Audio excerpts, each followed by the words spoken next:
Mga kapuso, hindi aksidente ang pagkamatay ni na Ateneo Blue Eagles player Rene Baterbonia at Divine Adili.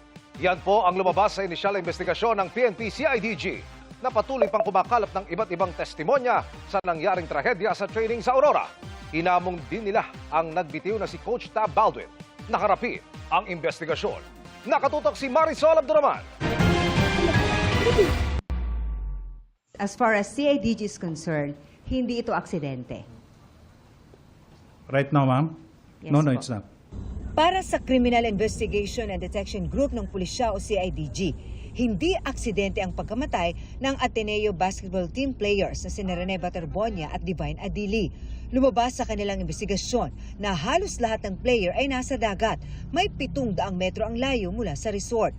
Kita naman umano sa video na alam nila ang kondisyon ng dagat ng mga oras na yon. You won't send somebody doon sa on that condition. I guess we wouldn't dare to go there sa water during that time. They were aware that the current was strong prior to leaving. Why kailangan pang doon sa water if they need to undergo training kasi uneven po ang ang shoreline doon sa water. Dagdag pa ng CIDG, hindi lang sina Baterbonia at Adili ang nadisgrasya sa nasabing bootcamp. You are confirming that na 4 nga po Yeah. ang nalunod. 4, yeah. Some of them already experienced drink na makainom ng water.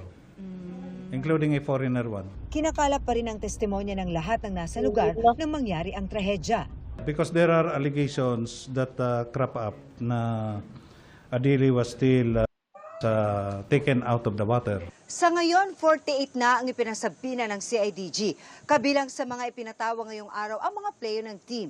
Pero 7 lang sa kanilang dumating, kasama ang kanilang mga abogado. Kinuhanan sila ng mga pahayag sa tanggapan ng CIDG sa Camp Crame. Muli namang ipinasabina o ipinatawag si Coach Tab Baldwin na hindi pa rin nagpapakita sa mga otoridad. Man up, be man enough to face the investigation para doon sa dalawang players which you call as your brother. Because if you're talking about the yung battle cry of Bebab, band of brother, if you're a brother, diba, hindi ka tatalikod. Kaya nga.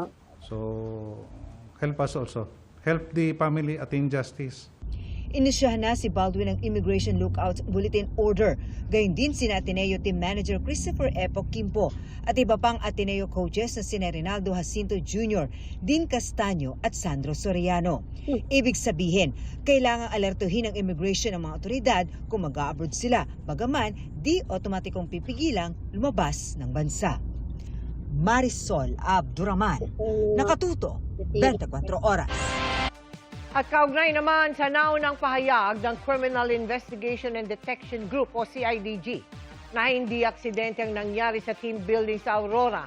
Sabi ng Ateneo de Manila University, irereserba nila ang mga partikular nilang komento at paglilinaw kaugnay dyan bilang respeto sa proseso at sa mga pinasumpina.